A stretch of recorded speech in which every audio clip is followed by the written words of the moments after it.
right now, the biggest challenge for us in this market and what we're seeing across the country really isn't buyer demand, it's really listings. Because when you look at the buyer side, buyers are still out in the market in force. They want to take advantage of these interest rates. It's just a matter of filling the pipeline of listings. So all of us have this challenge of how do we go out and find listings. So that's what today's session is all about.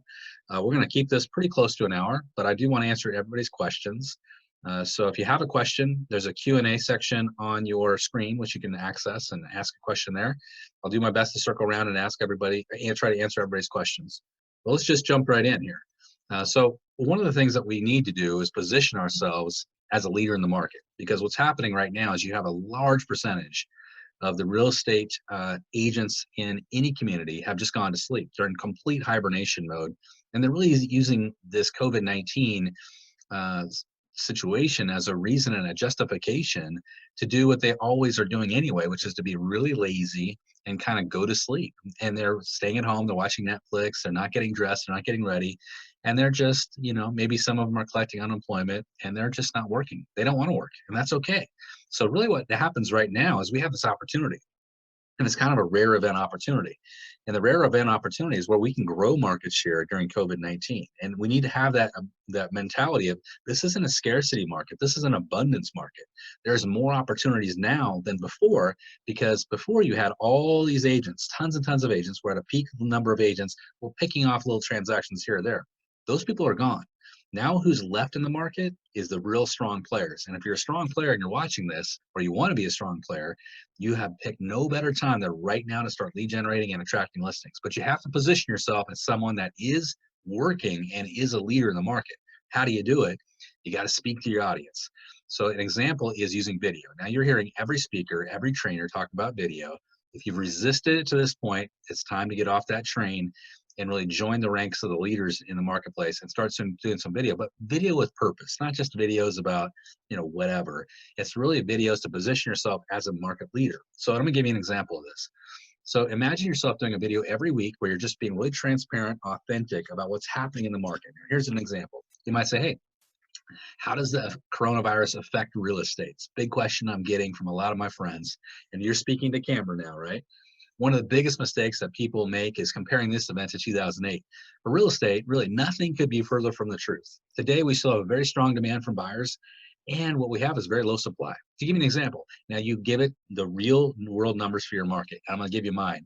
To give you an example, in my market, we have about 2 months of inventory here in Jackson County, which means if every realtor, you got to explain that, because people don't know what months of inventory means. So to explain that, if every realtor stopped listing houses, we would sell out in about 2 months.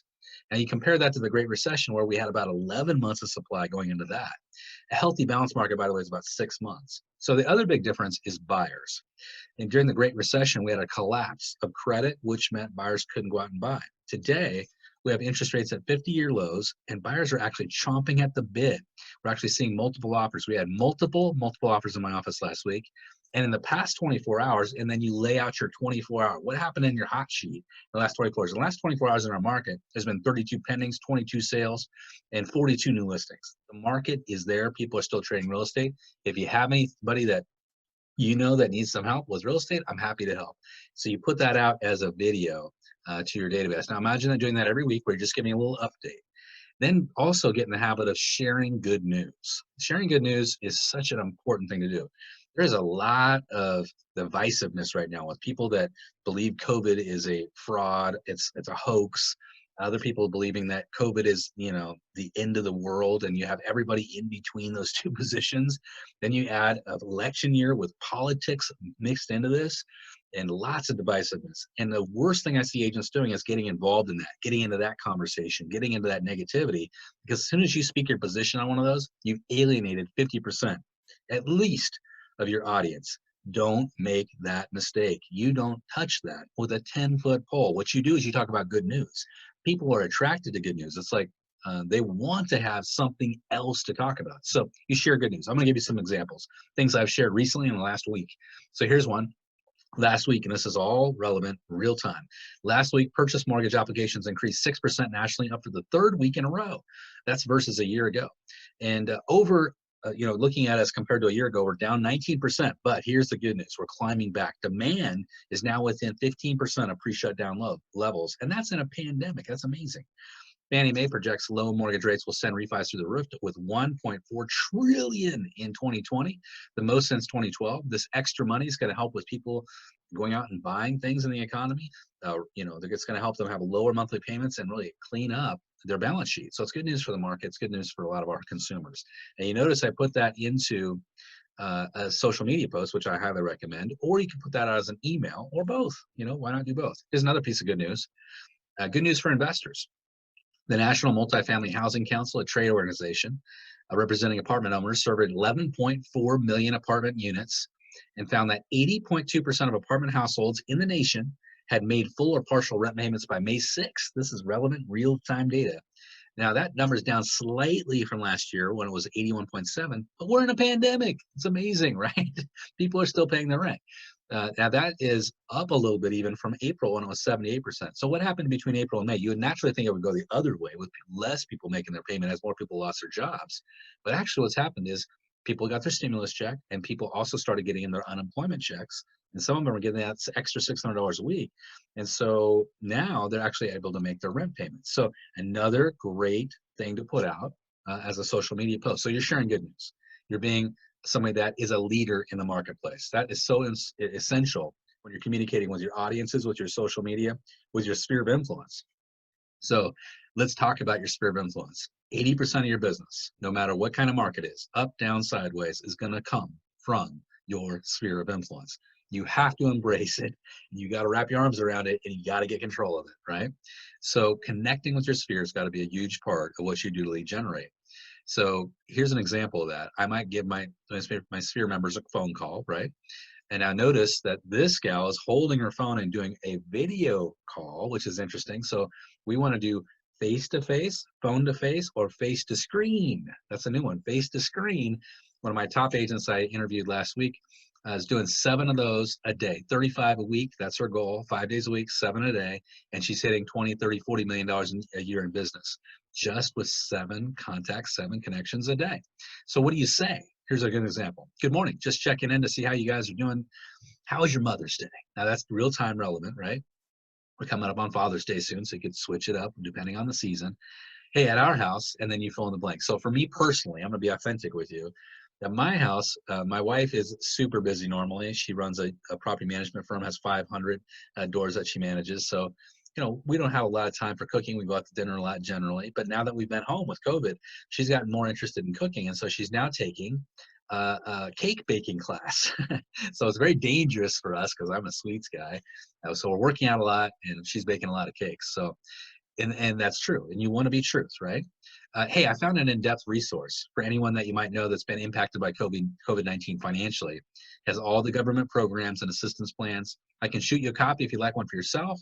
And if you know of anyone that could use some help, I'm posting it on a link to my social media today, and it'll be on my website as well. I'm going to give you that link a little bit later. It's super exhaustive, has tons of links for your clients to use. Really every single thing you can imagine there for students, businesses, everything you can imagine, employees. But what about texts? Now, we know we should be calling or texting people, but often what gets left behind is the texting. We call people, but we forget to text. So here's a couple texts, 3 texts that you might use with your sphere. First is, hey, I found some good news this morning, and I thought I'd share it. Now, when you share it, how are you sharing it? What you're doing is you're sending them a link to where you posted it on social media, so they go to your social media or to your website. So you're giving them a link here, right? Another one is, hey, I'm hoping to highlight some local businesses on my social channels this week. Hey, what are some of your favorite local businesses that could use some love? What a great text. It's a feel-good text. They're going to say, oh, I got this one and that one and this one. They're going to love it. And the next one is, hey, give me your quick opinion. That's actually my favorite of these 3. Give me your quick opinion. People love to be put in the position of being the expert or having good advice, right? Everybody loves to give advice. Nobody likes to get advice, but everybody loves to give advice. And so when you're talking to someone, say, or by text, you say, hey, give me your opinion about this. And then you show them something and give you your opinion on. Just rolled out a new website. Check it out. Tell me, rip it apart. Tell me what's wrong with it. Hey, I got this new flyer on a new listing. What do you think of this flyer? What did I do wrong? And then, because you want to give them permission to be brutally honest with you, like to rip you up. They love, that's the favorite thing, is to rip you up. Or you could say, hey, I'm taking a new listing. Here's 2 new photos that I'm trying to decide between which one should be the lead photo. Which one do you like better, A or B, right? So a million things like that. You like this business card or that business card? A million things. And you're just engaging your sphere by letting them give you their opinion. It's a beautiful way to stay connected. This is a favorite one in our office right now. We're doing this Let's Grab a Virtual Coffee. This is a graphic we're actually posting up on social media. And when we post it up on social media, we boost it, but we boost it with the messenger link. So normally it will say like learn more, sign up, whatever, but instead of doing that, we're using the messenger link. And you can do that easily. When you boost anything, you can choose the messenger option. And when you click that messenger option, then they can just set that appointment right now. They can text you and say, yeah, let's set an appointment. Let's have a virtual coffee. Now, how do we do that? We do that through a Zoom meeting, right? Super easy. And it just doesn't have to be one person. You can actually have 2 or 3 people, maybe that you're going to introduce your friends to each other, right? You're the introduction, you're the connection point. And it can be super, super powerful as a way to bring people together, but also just for you to make a connection. I have some of my friends that are that I coach, and one of their challenges is getting out of bed in the morning. And, you know, that's not an uncommon challenge. I'm a guy that gets up at 5 every morning, but that's, you know, that's not natural. Yeah, I have to force myself up just like anyone else. But one of the ways you can force yourself up is to find other early risers and have them set up a coffee meeting where you both have to get out of bed and have coffee virtually. And so you can say, hey, let's do an early virtual coffee meeting at 6 a.m. tomorrow. Get each other up out of bed and start off the day right. What do you think? And now you both are going to have to drag yourself out whether you wanted to or not and start that day early. So that's another way to connect with your sphere. And then this is another one that I love. It's virtual Popeyes. So virtual Popeyes are actually better than a regular Popeye. Now, why would that be? Why would it be better than a regular Popeye? So the reason is because with a regular Popeye, when you stop by somebody's house, sometimes you get into conversations that can last for hours, right? And it becomes a plop by instead of a pop by. With a virtual Popeye, you literally can't go in because of COVID-19, right? And so what you can do is you can text the people and say, hey, I'm going to drop off a quick gift to all my clients today. I want to make sure you are going to be, just want to let you know it's going to be something on your door today when you come home. If you happen to be home, you know, certainly wave at me through the door. Don't want to get too close to you because of COVID, but just wanted to let you know I'm dropping something off. So I'm texting that to them. And then when I go to their house, I leave it at the door. I push the doorbell or I knock, and then I step back. I wave or have a little fun conversation, and then I leave. It's not going to take longer than 5 minutes, but it's going to be so impactful because people miss seeing people. People miss the human connection, right? And so lots of things that people are doing right now is plants. The Mother Day plant was a great one. Spring could be also just seeds, super cheap, super inexpensive. A really fun one, that's a really neat one that I've seen done recently, is puzzles. So you can't avoid a puzzle for everybody, but your top group, your top tier group, puzzles, because people are staying at home more. They want something to do as a family. They want something they can do at night together. Puzzles, a great thing. Now, Sandra asked, are we going to be sending these slides? Yes, we will have you'll have access to all these slides. So again, you don't have to take every single note. You can take some of the notes, but you don't have to take every single one. So everybody's going to get a copy of these slides. So don't worry too much about that. Now, moving over to another great idea here is this. And this is a statistic that's recently come out that shows that 1/3 of Americans, 1/3, are considering relocating after COVID-19. Isn't that amazing? 1/3. Now, why is that? Well, they want to move away from highly densely populated areas into less densely populated areas. They don't like the fact that if they're in a super tight area, they don't like this risk of infection, and it's impacting their thought process, and they are ready to move. 1/3, think about that, the numbers behind that. So if you live in a dense population area, that could be a lot of listings coming your way.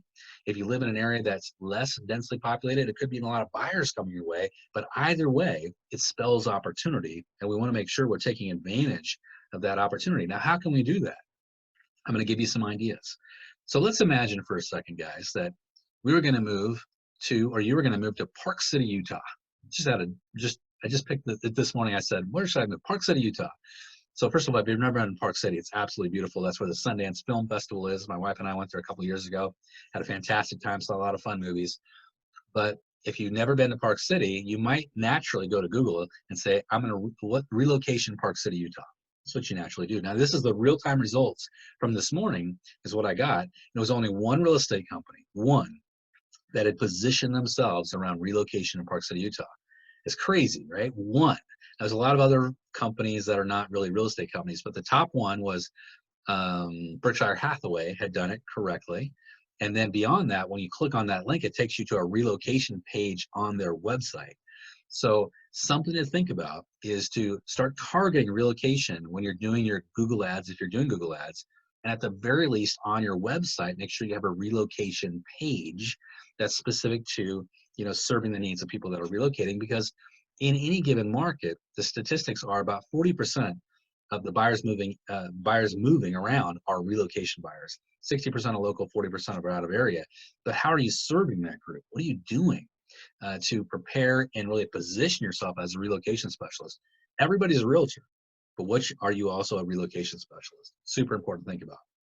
Now, let me give you a completely outside the box way of going after relocation that no one is doing in your market. Not a single soul is doing this in your market, and that's targeting human resource directors. Now, when you look at a human resource director, what is that? Well, that is somebody that is in charge of hiring employees and managing employees to some degree within organizations, generally organizations that have 25 or more employees in your marketplace. Now, a classic example of that would be like a hospital or a clinic maybe that has a lot of people working there. But it could also be things that are like the lumber mills in my market. We have a big employer here called Harry and David, which does, big gifts and all kinds of things that they do, right? So, every market's different, but you're definitely going to have a bunch of employers in your market that have over 25 people, and they have an HR director. So you can reach out to these folks and offer your services as a relocation specialist. So here's what you might say. Hey, good morning. I understand you are the HR director at ABC, company. Hey, I'm a relocation specialist with XYZ Realty. I put together a list of services that I offer to relocation clients and a complete relocation package for the area that I thought might be helpful for companies recruiting or even just moving employees around. Would it be okay for me to drop that by and maybe introduce myself later this week? Now, you want to look for ideas that are what I call yesable and almost rejection proof. Why would she say no to that, right? There's really no reason. This is a benefit to her. She's going to sell the company. I'm going to help her sell the area. And if I get in a conversation with her, that's exactly what I'll say. I'll say, yeah, I mean, you're there to sell the company. I can help you sell the area, and I can really do something that's really fun. I can help sell the family on the area, which is a part of the recruiting process, and they love that. And I'll go deeper and say, and really the biggest part of selling the family is selling the kids, and I'm really good at selling the kids the area, so I'll really help you on that. Now, they may come back and say, now, Jim, I already have a realtor. I'm already working with somebody. This may come up, especially with somebody that's in this position and has had to reach out to realtors in the past. They may have landed on one. And believe me, they found the realtor didn't find them.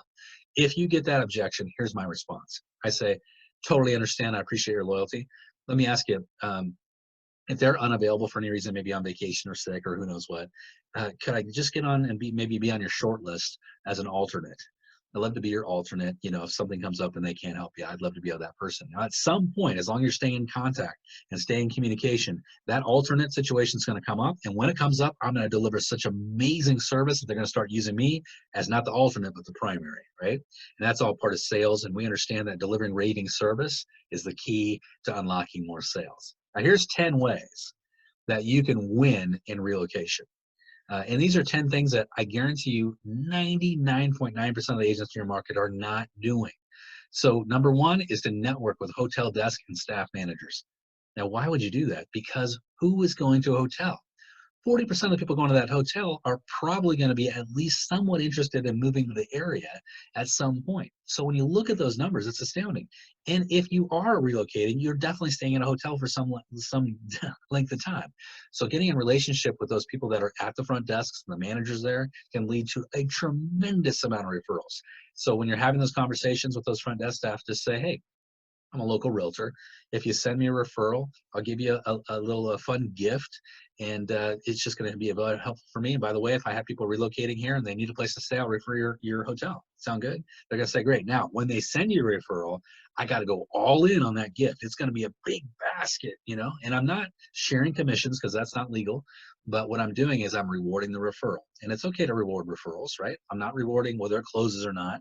I'm just rewarding the referral itself. So I'm going to send a big basket of candy or a big basket of flowers or whatever's appropriate for your market. And the other desk staff are going to say, hey, how'd you get that? And I'm going to say, well, I referred this realtor and he brought this in. Now I'm going to do that in public, never in private. I want everybody to see it, right? Storage unit operators, moving companies, the same thing. Advertise on Google, we talked about that, and social media, and target relocation. Market yourself as a global realtor, not a local realtor. Here's what happens. We've had this happen, you've had this happen, I've had it happen, where a family member in another area or a friend in another area buys a house or sells a house, and you always think to yourself, geez, I wish I would have got a piece of that pie. Why didn't you? Because you didn't position yourself as a global realtor. They just think of you as the local realtor in the local market. We don't want to do that. Build a web page on your website specific to relocation, so that's important. Build a YouTube channel specific to your community. Now, hyper-local YouTube channels are the bomb. This is what we should be doing. What does that mean, hyper-local videos? This is where you take some videos of yourself in the community and you say, hey, here's why I love living in Nashville. This is my favorite part of Nashville. Here's my favorite places to eat, my favorite places to hang out. It's my favorite places to hike or spend time. This is one of the reasons. And you're just, every time you get a chance, you're shooting a little 5-minute video, 3-minute video, and you're stacking those up and they're evergreen videos. By the way, once you've built those up, they can be a part of your relocation page on your website, but check this out. They can also be a part of a drip email campaign that goes out to your buyers that are relocating to the area. So when a buyer starts working with you, you start to drip those emails out, but they're attached to that video so they can watch all the reasons why you love Nashville so much if you're from Nashville, for example. So lots of uses for those videos. And by the way, people that are doing searches in general on Google or YouTube, 43% of the time there's a local intent. What does that mean, local intent? It means they're searching in a locality, a geographic area, or geographic reason. Think about your searches. They always have local intent. So when you can make your website hyper-local, your YouTube channels hyper-local, and everything you do hyper-local, you supercharge your results, okay? Go hyper-local with web pages, videos. We've talked about that. Dominate with reviews, recommendations, and awards. People from out of the area don't know any realtors. They're going to be looking hard at reviews and recommendations. Check out your Zillow. And here's the big weak point for many of you is realtor.com. You need to go in there, get your profile built out. Most of you haven't done it. 9 out of 10 people that I talk to haven't done it. And make sure you start directing some of your reviews, not just to go to all Zillow, but give some going into realtor.com. Offer live videos. Showings. And what I mean by that, if I have a buyer from LA and they're looking in Southern Oregon, I'm going to say, hey, if you find a property you like online, let me know and I'll do a live video stream of that house and I'll show it to you from where you're at in LA, and I'll walk through it. You tell me where to walk, I'll walk. You tell me what to show you, I'll show you. And that's taking your concierge services to a whole nother level. And last thing, right along with hotels, RV parks and vacation rentals. Going out and talking to those people and making sure that you are their person if they have somebody that's thinking about making a change or making a move. Last thing, one is a bonus, is the Yelp page. So what Yelp is something that we all use generally when we're out of town. When I go to Portland or I go to Seattle, or I go to LA or I go to New York, what's the first thing I do when I'm thinking about a restaurant? I don't know everything there. So what I do is I go to Yelp and I say best restaurant, right? And I start looking at the reviews. Or I might go to, another review place, but generally it's Yelp. Same thing with hotels, same things with nightlife, same thing. If I want to find live music, I'm going to go to Yelp. Guess what? The people that use Yelp have higher incomes than people that don't use Yelp. And in relocation, you're going to get a lot of referrals here because they're already using it while they're in town. So while they're in town, they've already been on Yelp. And then when they think about hiring a realtor, where's the first place they go? Yelp. So if you're not built out your Yelp account, build it out, and you might get some more high-level referrals. Not a lot, but a few throughout the year. So that's like a bonus idea there. Now, what about your sphere of influence when it comes to relocation? You can use a text or maybe a post that can speak to relocation. I'm gonna give you some examples of that. So here's the first one. It could be a quick text, which is, hey, according to a recent survey, 1/3 of Americans are considering a move after COVID-19. Do you know anyone that fits that category? Anyone that fits that category? So that's a quick text, and that's an interesting statement. It gets conversation going. And then this could be a post, which is a little bit bigger, where you say nearly 1/3 of Americans are considering moving to a less densely populated area in the wake of the pandemic, according to new data from the Harris poll. And then you break down the numbers. And it just gets people in conversation, which is what you want. Now I'm going to see if I have any questions as we're going here. All right, yes. People are saying, are you going to be sending a recording of this? The answer is yes. So don't worry, you'll have a recording of it. There'll be a way to watch this again. Um, let's move into another area. And this is an interesting area. I'm not going to spend a lot of time on it, but it is very fascinating. New study just came out from Realtor.com that's actually interviewed 2,000 people, and they were talking about how they might change coming out of COVID, right? And the biggest change, which is surprising, is we've had this trend with housing over the last few years that housing has gotten smaller and smaller and smaller and smaller, mostly because of cost, right? So you're going to smaller and smaller square footage, you have lower and lower costs. But right now, everybody that's at home quarantine, they don't like being that close to each other. And so the big trend right now coming out of this is everybody's talking about resizing, not going down, but going up in square footage. So you should speak to that because it's on their mind. Now, whether they pull the trigger or not, we don't know, but that's on their mind right now, and it could engage them in conversation with you. So here's an example. You might say, if you're talking to people, hey, do you know anyone thinking about moving into a bigger house, another bedroom, bathroom, some extra lot space, a third car garage? Now, here's the kicker. Here's the key. With interest rates at 50-year lows, many homeowners are trading up with little cost. I want you to think about that. This is a conversation that you should go out and have with everybody you've sold a house to in the last 3 or 4 years. And the conversation would be something like this. Hey, you bought that house 3 or 4 years ago, but back then I think it was wasn't it around 4.5% interest, 4.75? They'll say, oh yeah, it's 4.1 or 4.35 or whatever. And I'll say, interest rates have fallen dramatically. We're down 3.25 right now, and it's probably going to come down maybe to 3, maybe 2.75. And with that, you might be able to actually buy a bigger house and have pretty close to the same payment as you do now. Would that be interesting to you to trade up at no cost? You frame it that way, would you be interested in trading up at no cost? You are going to have light bulbs go off in people's heads because people already want to move up. Now you're giving them a way to move up without having a lot of extra cost. There's no downside for them to do that. So here's an example of a post that goes right along with that. And by the way, these are just stock pictures. And a great place to get stock pictures, by the way, Pexels, PEXELS.com. It's owned by Adobe, but it's all free content in there, mostly free content. You can buy stuff, but there's a lot of free, high quality pictures in there. These all came from Pexels. And so that's just a thought process is to put this out, start conversation, and hit on that ability to move up without cost. Now we're going to switch gears. I got a lot of lead generation here, guys. Business owners. Now we know that small business owners need our help. A lot of them are not going to survive this downturn, unfortunately. We want them to survive. We're going to do everything we can do to help them, but unfortunately, a lot of them are not. But we want to help them to the degree that we can. So how can we help? So there's 4 key ways that we can help business owners right now.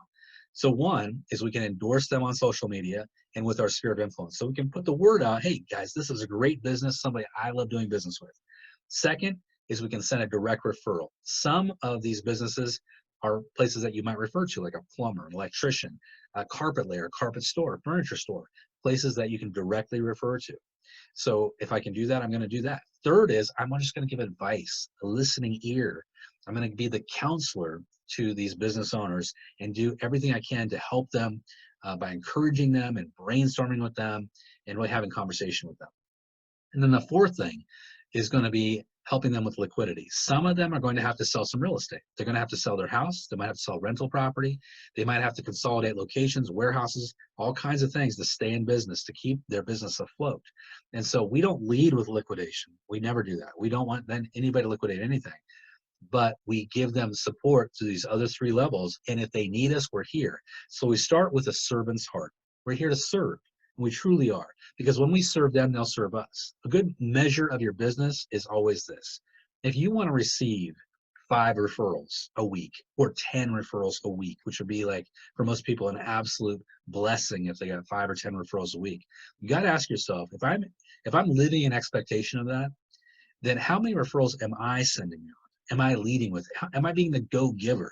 So you want 5 referrals? Ask yourself, have I sent 5 referrals to other businesses? If you haven't, you can't expect it back. You got to get in a mindset of I must give if I have any hope of receive. And I don't want to give with the anticipation of receipt, but you need to understand that there's a law of reciprocity in the world, and don't have this expectation of just getting. It's a very selfish way of looking at the world. We want to be giving. And if we get something back, fantastic, right? So how can we do this? I'm going to give you several different ways. One is to reach out to business owners that you already know. So look in your sphere of influence, take a yellow highlighter and just highlight the business owners that you know. and make this call. You're going to say, hey, Jim, just want to check with you because of this coronavirus craziness, just see how you guys are doing. What's happening with you guys? Listen, I want to support local businesses in the community. We all have to stick together during this crisis, you know, and then you talk about your assets. What are your assets? And your assets could be like, I have, and I'm just going to give you an example. I have, 3,000 followers on Instagram. I've got 4,000 people in my database, and even if it's small numbers, guys, it doesn't have to be big numbers. I have 250 people that are friends with me on Facebook. I would love to promote your company too and help drive some business to you. Let's brainstorm what we could offer them to get a new customer coming into you. They're going to love it. They will never, ever, ever forget that you made the effort and you made this call. They are going to love you forever because of it, because no one else is making this call to them. You're trying to do something. It doesn't matter whether you're going to save their business or not. You're making an effort, right? No one else is making efforts. So another thing you can do is you can say, if you say, Jim, I exhausted my list.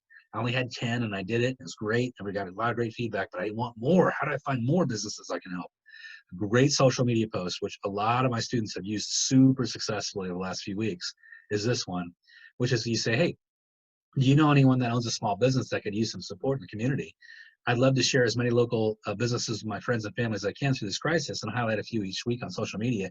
Give me your favorite local businesses in the comments below. And then they give you the comments. You get a whole list of them, man. They'll flood you with local businesses that you can help and that you can support. And they will say, this is a great idea. I love it so much. Thank you so much. And then what you do when you have these businesses that have been given to you is you reach out to them and you tell them what you're going to do. You say, hey, my name is Jim Remley. I'm with ABC Real Estate. And you own, Great Harvest or whatever the business is, right? You own the flower shop down the street. Hey, great. I was referred by John Smith and he loves you. They just raved about you. He's one of my friends too. And I'm going to be featuring some of my clients' favorite small businesses on social media pages, my social media pages throughout COVID-19, just trying to encourage people to continue to shop local. I want people to shop with me. I want people to shop with you. Would you be good with me posting your business on my page? Again, yesable idea, almost rejection proof. Who would say no to that, right? Who would say no to that? Most people are going to say yes. When they say yes, I'm then going to post some good thoughts about them and why my clients love them so much. And if I've had an experience, my experiences. But here's the key. Whenever I'm posting about a business, I'm also either hashtagging it or using the ampersand symbol so that I can tag their business. And then why am I tagging their business? Because they will then see that their business has been mentioned on social media. They're likely to share that then on their business page and maybe even share it personally on their personal page. What happens then is that you're now accessing their databases. Beautiful thing, and people will watch and recognize the fact that you've endorsed their business, and they are much more likely to friend you and do business with you because you've made an effort as a realtor to support local businesses. Super powerful. Now, moving into another direction altogether, this is like a cafeteria style presentation. I'm going to give you a lot of things to choose from. It's like a buffet. You can use some, not use some. Choose what works for you. Choose what doesn't work for you. But I want to give you a lot. And then we can talk about how you can implement here at the end. So investors in your database. You have a group of investors that are already in your database, right?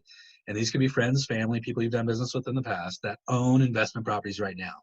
And they are nervous, and they have a good reason to be nervous. Even though we saw that most renters are making their payments, there's still the group of renters that are not. Now, last year when they didn't make their payments, these renters, last year at this time, what would happen is if you didn't make your payment, you'd get a notice that you haven't made your payment, and then you would get it, then you go through the eviction process to evict the tenant.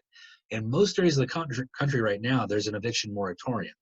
And so the landlords that own these properties that didn't get their rent, still a pretty big number, 20% last month, can't start the eviction process. So it's very scary for investors.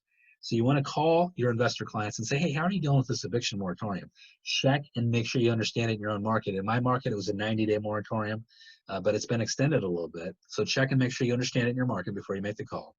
And then I'm going to follow it up by saying, are you getting any feedback from renters? Are they paying the rent? What's going on? Hey, one thing I'm recommending to all my clients is to talk to your lender immediately. Even if you don't need it now, you might later, and ask them about forbearance and loan modifications. Some lenders are allowing investors to skip payments or do interest-only payments. So one thing we are seeing right now, though, just so you know, is we're seeing more units come to market, and there's really strong demand. People are still buying rental units. So any thoughts of ever selling these units? You ever thought about that? Just put it out there. You're going to give them something that they can use, which is forbearance or loan modification. So you're leading with their need, and then you're just asking the question, have you ever thought about selling? It's an interesting way to go. Some other things that you could do is you could do a text to your sphere of influence, excuse me. And here's three different texts that you might use. So the first one I love is several investments coming to market now for investors and flippers. I like the word flippers here because everybody wants to believe they can flip. And even though most people can't, everybody wants to believe that they can, right? And they have a family member or somebody else who believes that they can flip. So when you use the word flippers, it's a trigger word, right? So several investments coming to market now for investors and flippers. Let me know if you know of someone looking for an amazing deal. And who's not looking for an amazing deal? How's that? It's almost like you can't say no to that. Next one is, hey, ever thought about buying an investment property? If you have been looking to time the market, this is a great time. And it's true, this is a great time. You're going to find some really good buys out there. And the last one is, hey, if you know of anyone that needs to sell fast, I have some investors that are in the market for some projects, which you're going to have because you've asked for flippers. If you can get a ton of people saying, yes, I've always dreamt of flipping a house, right? So three great texts that will absolutely, positively unlock some investment properties and some buyers that are in your sphere. Now notice, these don't have to go to investors. They can go to your entire database, right? By the way, some of you sometimes ask me, how would I send a text to my entire database instead of one by one? If you want to do that, do it sparingly. Now, don't do that a lot because people will figure it out. But there's a system called easytexting.com, which will allow you to do a mass text like that if you want to. But be sparing. I like the individual text more than anything else. Now, investor marketing. Here's another approach to this whole investor market is to target people that have a vacancy right now. So to give you an example, you see somebody on Craigslist, on Facebook, or maybe even the old-fashioned paper, and you call them. And here's what you say. You say, hey, I was calling about your rental in the newspaper, shockingly, right? Hey, have you rented the property yet? And they'll say no. Well, my name is Jim Rimley. I'm with ABC Real Estate. Can I ask you just a couple of quick questions?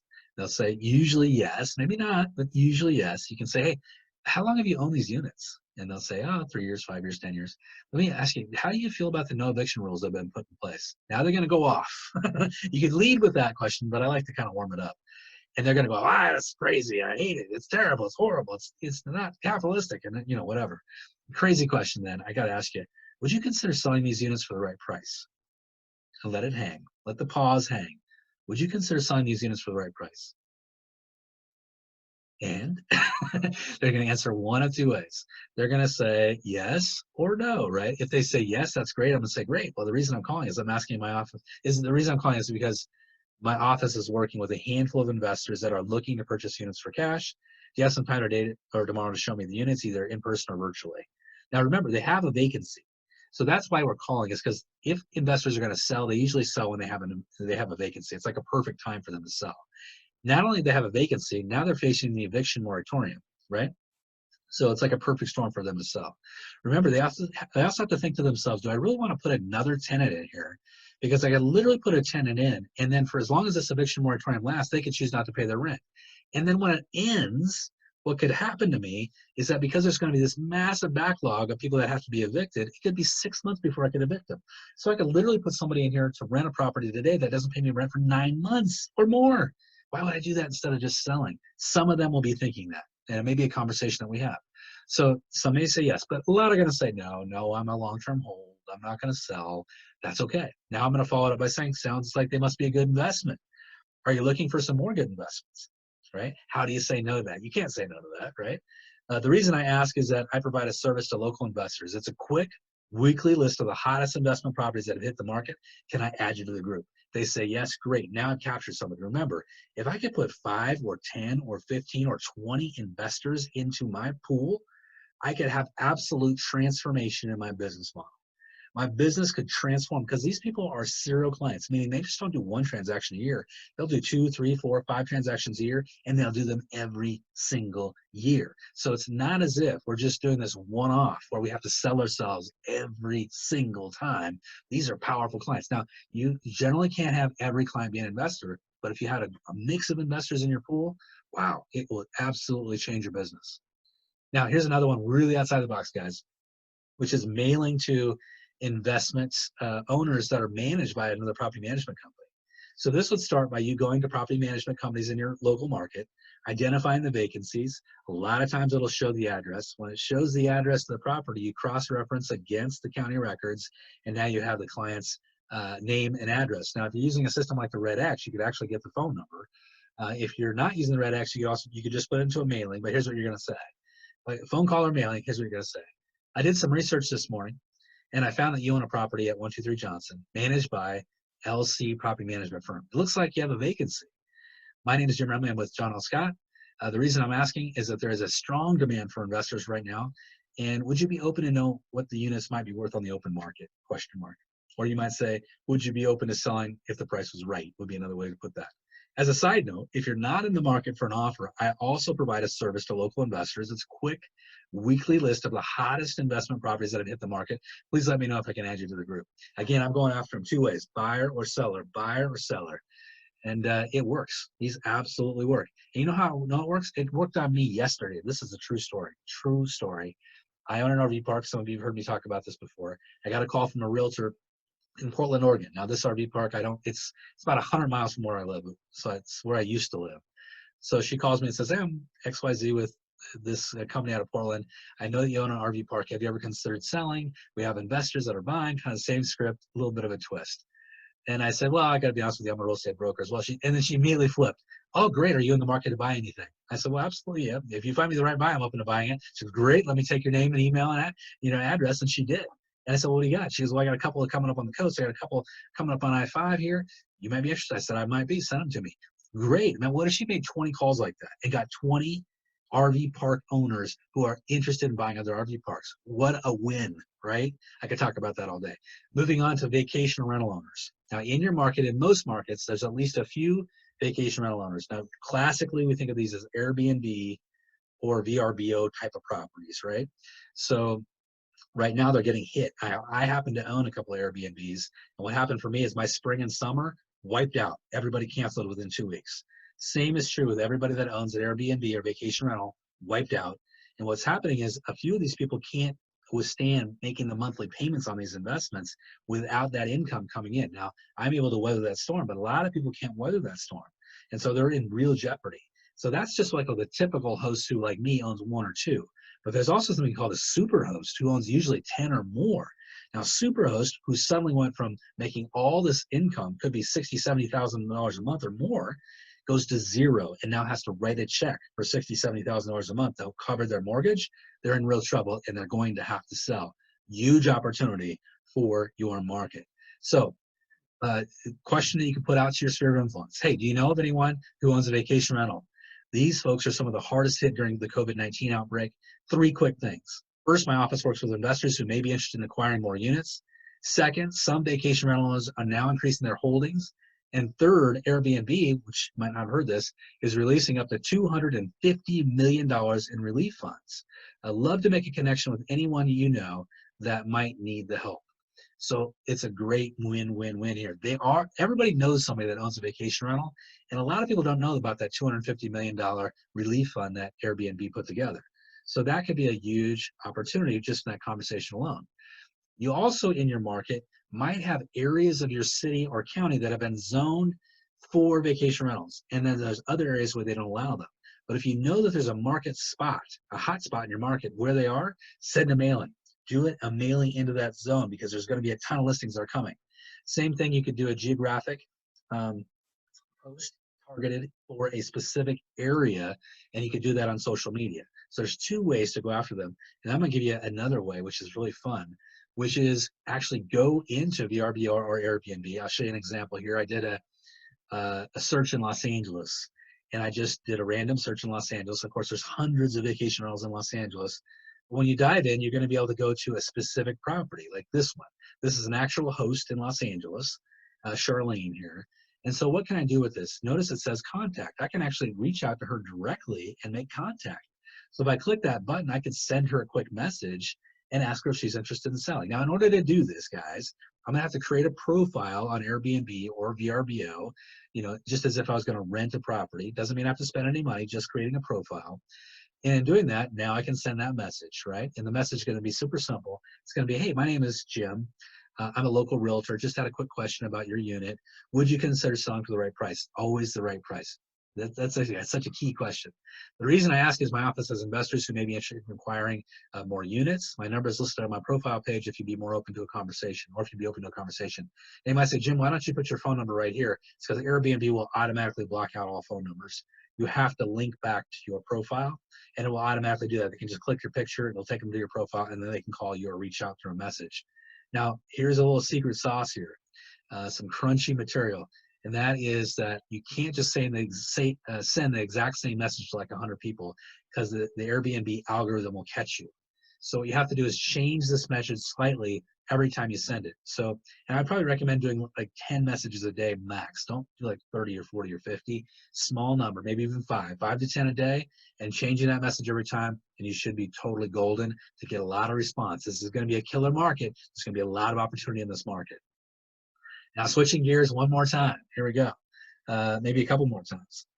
And that is the fact that all of us have our sphere, right? We've been talking about our sphere a lot. We know most of our business comes from it. And Columbia University tells us that every person, in real estate or not, knows 290 people. Just think about that. Every person knows 290 people. That's not people on your friends list. That's like people you really know, right? Maybe not well, but you know them, they know you. That's 290 people. And of that group, 11% of the population moves every year. That's according to the US Census. So roughly 31, 32 people, every year are going to be moving. Now, obviously, we should be working with them as realtors. Not all of them are going to use a realtor. Some of them are renters. We get that. But a large portion of those people will use you. That's an opportunity for you. Now, there's a big opportunity that's actually growing, and that's the fact that 14% of your database today is unemployed. 14% of your database today is unemployed, and that's going to rise probably to 20 to 25%, according to most models out there. And these people are going to need your help in many, many different ways. But I want you to think about something. We often get caught in the thought of, well, my database is only 290 people, so I'm going to go chase other business. You're not thinking about this correctly. Your database is 290, but every person in your database has a database of how big? 290. So when you think about this, it's like the 6 degrees of Kevin Bacon, if you've ever heard of that game. And what that means is that you can tie any actor back to Kevin Bacon through 6 different levels, right? But it's actually been studied, and the reason that whole phrase came about, 6 degrees of Kevin Bacon, is because some scientists determined a few years ago that we're 6 degrees separated from anyone on Earth. And actually that's been refined to 3 degrees. We are 3 degrees away from anyone on Earth because of the exponential numbers of exactly what we're talking about. But I don't want to go that deep today. We're not going that deep. We're just talking about the fact that we need to be marketing to our database so they remember to market us to their database. It's not about your direct database. It's the database of your database. Did you catch that? It's the database of your database.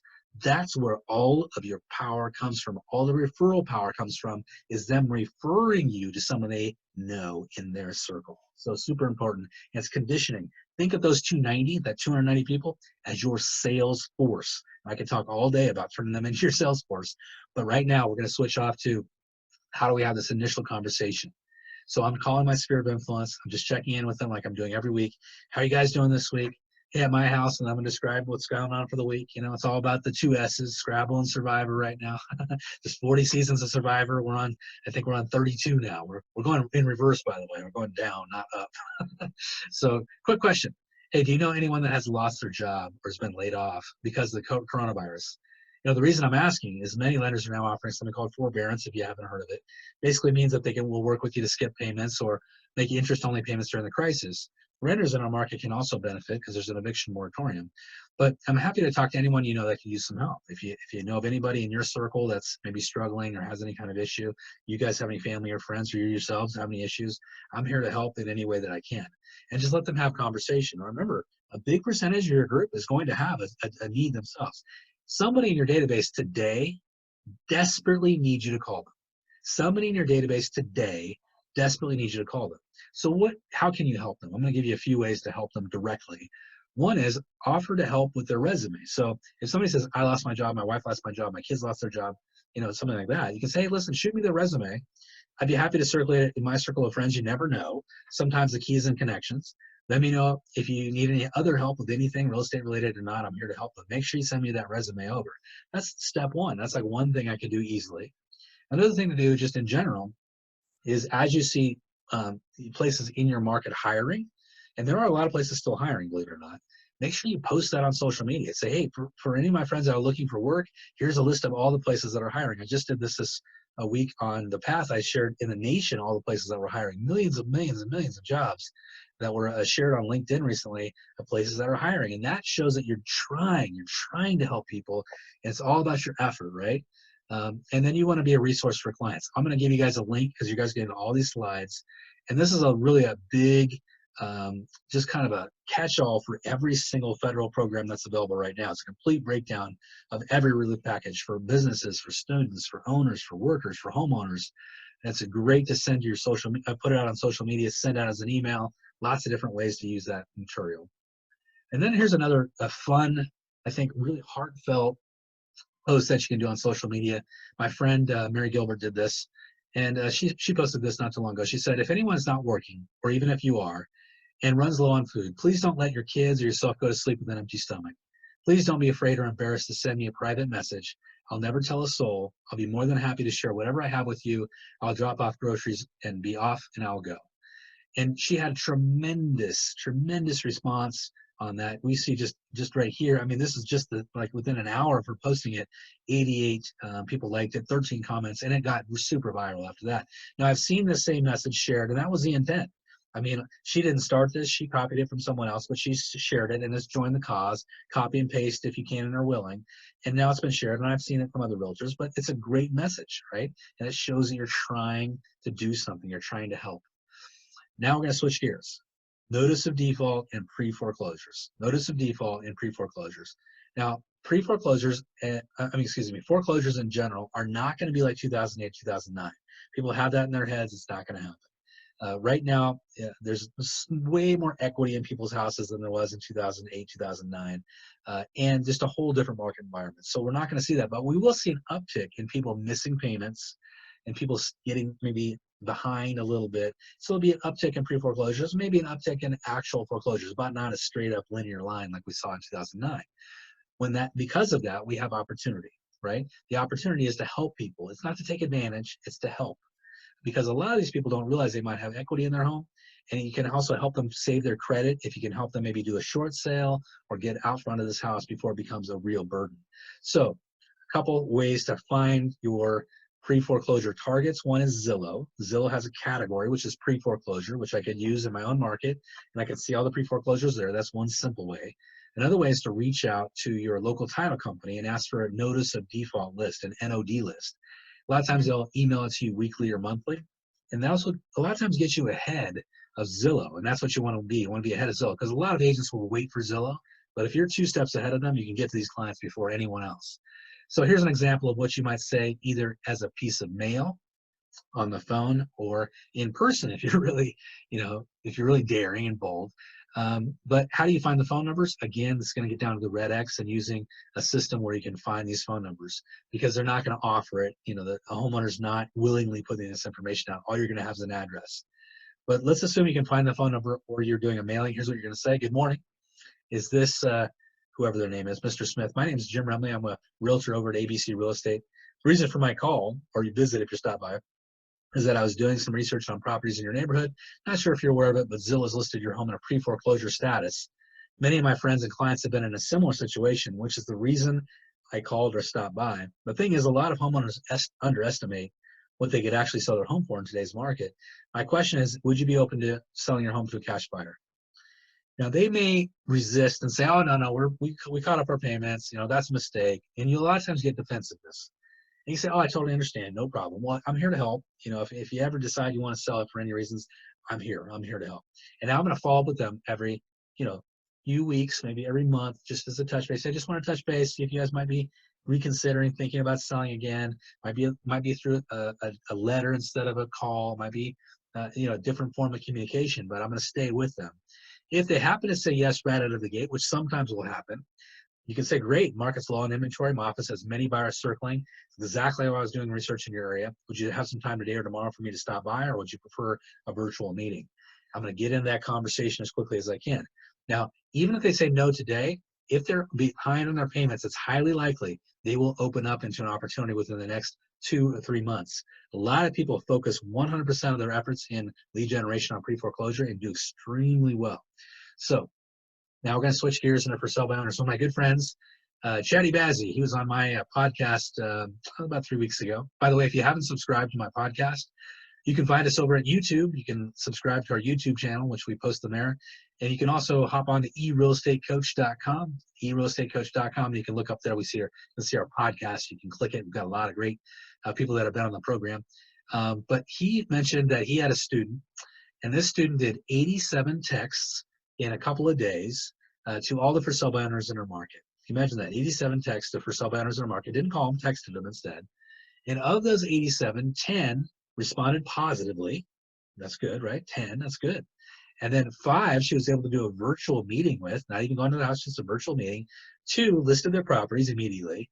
And 1, she got a buyer referral from one of these folks that had maybe a buyer come to their house that didn't quite fit, and she was able to sell those buyers a house. So imagine, that's incredible results over just a couple of days of sending texts out. She got 2 listings and 1 buyer that turned into a transaction. So what would you text? Here's a couple of examples of what you might text. Hey, I noticed you have a home for sale in whatever, Craigslist. My name is Jim Roman with ABC Real Estate. My office is working with several buyers who are actively looking in your neighborhood. Would you be open to a quick virtual showing? Boom, there it is. Easy. Here's another one. Hey, if you haven't already sold your home, I have a quick question. May I view it virtually for my potential buyer pool? My name is Jim Remley. I'm with XYZ. Because of COVID-19, we have less listings than ever to show buyers. I'd love to add your home to the mix. Love to add your home to the mix. There you go. Now, at the house, people will say, okay, Jim, I got the appointment. Now what do I do? What's next? What do I say? I've listed hundreds and hundreds and hundreds of for sale by owners myself, and it's actually way easier than you think. Remember this, 92% of for sale by owners will list with a realtor. And normally it's going to be with the realtor they like. So most of it's about likability, and it's about consistency and follow through. So while I'm at the house, I'm going to walk through the house, take detailed notes about the house, of course. And then before it's over, before my tour's over, I'm going to say, hey, can I ask you, if you aren't successful selling on your own, do you think at any point you might hire a realtor? And they'll say, we're going to give it a few weeks. Totally understand. Listen, if you get to that point, I'd love to be somebody interviewed for the job. You know, I love selling houses. In the meantime, I'm going to keep it in mind for any of my buyer pool or anybody I hear that's interested in, you know, a home like yours. And by the way, if you get to that point or you're even close to it, I can do a 20-minute presentation that'll really walk you through everything I do to sell houses. It might give you a few ideas for yourself, so you can market the house on your own. But again, no pressure. I'm just here to answer any questions. Please feel free to call me at any time for anything. But now I stick with them for several weeks because on average, it's a 4 to 6 week incubation period. Now on our coaching platform called The Path, we actually have an 8-week whole process of how we go through, you know, staying with these people. It's an intense for sale by owner program. It's a whole mastery class right on for sale by owners. Among many mastery classes, that's one. Another category, absentee owners. So absentee owners, these are an interesting category, and one of the last ones we're going to cover, because an absentee owner is somebody that owns a property in a community but does no longer live there. They might have lived there at one point, but now they've moved away and they still own the property. Now, these people are automatically emotionally disconnected from the property, so it's really easy to sever that tie because there's not a lot of emotion connected. Now, they might have started with some emotion if they lived in it, you know, last year, but 10 years later, not as much emotion attached to the property. The other good news is they rarely know any realtors in the market, which makes them much more likely to list with you because they don't know any other realtors and they have this kind of tenuous relationship with the property at this point. All they need is a little tip and they can be taken into that zone of, hey, let's go ahead and sell this property. Now, how do you make contact? My best method, and I've mailed tens of thousands of pieces of mail to absentee owners, is this right here. Secret sauce, it's simple. I say, hey, I noticed you're a home over at 123 Johnson in Roseburg, Oregon. Would you consider selling this property for the right price? If so, please contact me immediately. My contact information is on my business card enclosed. Thank you. I don't say too much. I want to make it more of a mystery why I'm contacting them. I'm not going to talk about a buyer or anything else. I want them to call me. Now, handwritten is the best. It takes your response rate up by a factor of 3 to 6. So 3x or 6x, that's 300% to 600% better than a traditional postcard or traditional form mailing.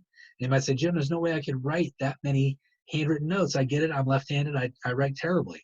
You can have it automated, which means there's a robot takes a pen and they actually, quote unquote, handwrite letters to whoever you want them to handwrite. What does it cost? $2 to $3 a piece. Here's two companies that do that, handwrite.io and letterfriend.com. Very, very effective when you think about the response rate relative to the spend rate. Your ROI on that's going to be tremendous. Open houses, virtual open houses. If you haven't done one yet, I believe these are going to outlast COVID. I think we're going to change gears in real estate, and you're going to see a ton of virtual open houses. Now, why do I believe that? Because buyers can attend these from anywhere. They can attend them from work, from home. They don't have to leave their house. They don't have to interrupt their day. They can simply log on and watch you walk them through their home. And then if they're interested, they can take the next step and make an appointment. I'm imagining a whole different listing sequence for a lot of my agents, a lot of my coaching students, which is I list the home on Thursday at 5. I have a Friday virtual open house, maybe at 3 or 4 or 5 o'clock in the evening, so people are coming off after work. And then Saturdays and Sundays, we're stacking up appointments to see the house. And so we have a listing sequence we're walking people through. Now, a lot of people say, Jim, it's too complicated. What do I do? What if I told you just literally one button push to do a virtual open house, which is exactly what it is. It's literally one button. I'm on my Facebook business page and I hit go live. That's all I got to do, right? Now, gearing up for it, there are some steps, right? The steps are going to be, I'm going to create an event in Facebook, simple. And it's going to be my open house event. I'm going to create an event in Zillow and in Realtor.com by simply logging in and entering my information about when the virtual open house is going to be. By the way, both platforms allow for virtual open houses now. I'm going to market it on Craigslist and Facebook Marketplace, just like I would any traditional open house. I might put signs up that say virtual open house throughout the neighborhood, coming Friday at 5 o'clock. Here's where to go. Boost it on social media. Encourage the seller to share it on social media. I might do a pre-virtual open house video on social media where I say, hey, this house is going to be open this Friday through a virtual open house. Love to you to attend. Here's where to go to attend.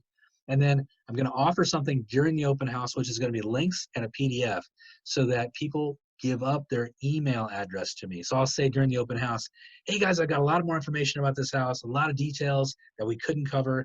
If you'd like me to share that with you, just send me a direct message with your email address and I'll shoot it over to you, or your phone number and I'll text it to you. Now I'm capturing information, and then I'm going to follow up with those people that share their information. I'm going to share with the information that they wanted, but I'm going to do a 4-hour, 24-hour, and 48-hour follow-up. And now this is where I'm going to capture clients. Remember, on average, we need to be contacting people with follow-up at least 5 times to get to an 80% sales rate. Most people give up after the first follow-up and they don't close hardly anybody. We need 5 follow-up steps. I'm giving you the first 3, 4 hours, 24 hours, 48 hours. That's our method, right? Now, the beauty of this is we can canvas in a whole different way around the house using the red X. I can canvas 5, 5, 10 around the house. This will be the most effective virtual open house canvassing open house canvassing you've ever done because it's virtual.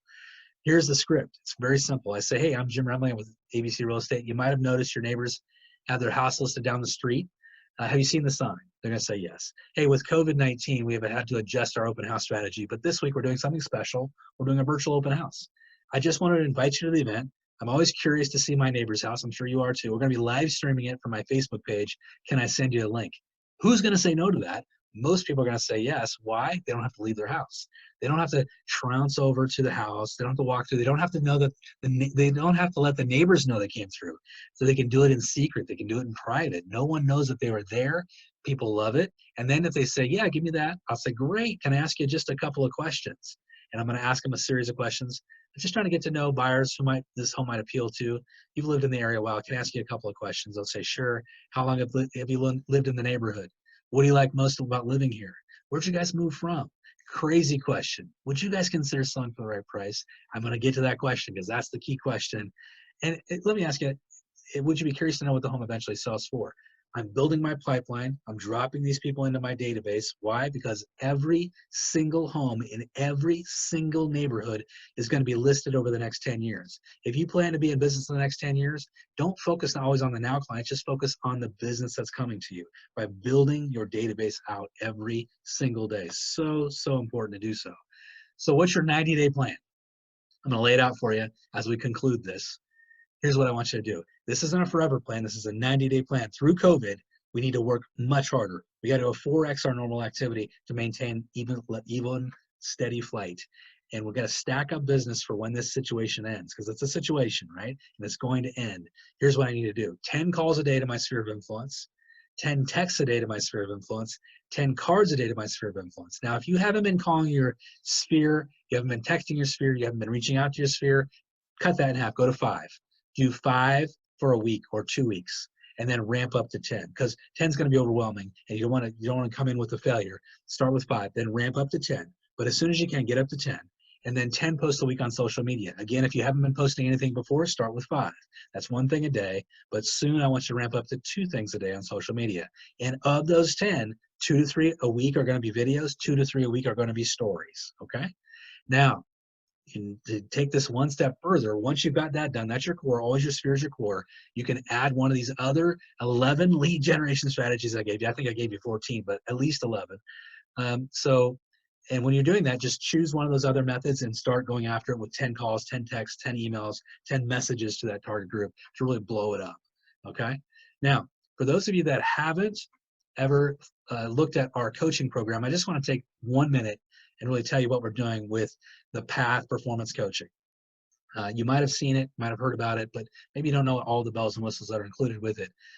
But what we have is we have this coaching platform that I've developed over the past 4 years, and it includes a massive amount of value, and it's one of the most affordable coaching programs in the country. A lot of people, when I talk to them about coaching, always say to me, Jim, I have this thought in my mind that if this happens, then I'll start coaching. I want you to remove that language. Don't talk about if then. I want you to think about what if. Don't say if then, say what if. What if I had access to all this information all the time? It wasn't just one webinar, but it was a stream of information coming to you all the time on how to build your business, on how to develop, on how to skill build, on how to lead generate. What would happen to my business? You need to think about that, because here's what's included in our coaching platform. We have video lessons. Think of it as the Netflix of coaching. Literally hundreds of video lessons you can tap into anytime, anywhere, any device. And attach those video lessons. As you watch them, we have plug and play downloads. So these are instant action downloads. When I talk about a script, and I give you a ton of scripts today, or text, or a system, or a form, or a checklist, or a presentation, you can instantly download it and use it in your market within literally minutes. The other thing we've done is we've added video lesson challenges to every aspect of this training, so that you just don't watch it and be entertained. You're challenged to do something with the material, which is a big part of what creates our success. We have massive success with our students. We've also added the 5x5 system. The 5x5 system is a way for you to stay in contact with your sphere of influence. We know it's our greatest asset. We want to make sure that we're tapping into it and really leveraging it. So we send to you every week 5 different ways to contact your sphere of influence with relevant, timely scripts. Then we do live coaching every Monday. Every Monday, you're going to get me for 30 to 40 minutes giving you all the best ideas I found throughout the week and get you motivated to power through the week and win every day. Then in addition to that, you get access to our exclusive Facebook group, which includes members from all over the country, which you can network with, webinars and podcasts, interviews with top agents, and when we record live events, you get the first access to those live events. We've added 2 things in the last 30 days, which I'm super excited about. We've added live Wednesday skill building workshops. These are with some top producers, and they're going to walk you through what they're doing. Last week we had Mike Kurlinger, and he walked us through building a Google business page. We also have live Friday mastermind group sessions where we have top producers come in and share their secret sauce. A week ago we had Dana Gibson, who's done $30, $40 million a year in business. Incredible. And she walked us through exactly how she's doing it, what her strategies are. And everybody can ask questions. It's Q&A, and it's super timely, super relevant, and super powerful. So that's what our coaching looks like. I would love to take some time and walk you through it personally and talk to you about the different pricing structures we have. We have, again, one of the most affordable pricing structures in the country. I don't take everybody. This is a highly selective group of people that we work with. So we have an interview and we just talk. We talk about your goals and what you want to do. And I talk about what we have available and we see if it's a good match. So that's called our discovery call process. It takes about 15, 20, 30 minutes, depending on our timing. And so if you want to sign up, go over to eRealEstateCoach. Click on the path, explore the path, and you'll see a sign up where it says schedule a call with Jim, and we can see if this is right for you. I know it is, but I want you to jump on. Let's have a phone call. Let's have a conversation. Hey, I'm going to circle back. I'm going to see if there's any more questions that we had come up throughout the session. Got that one answered. There's 3 more here real quick here, guys.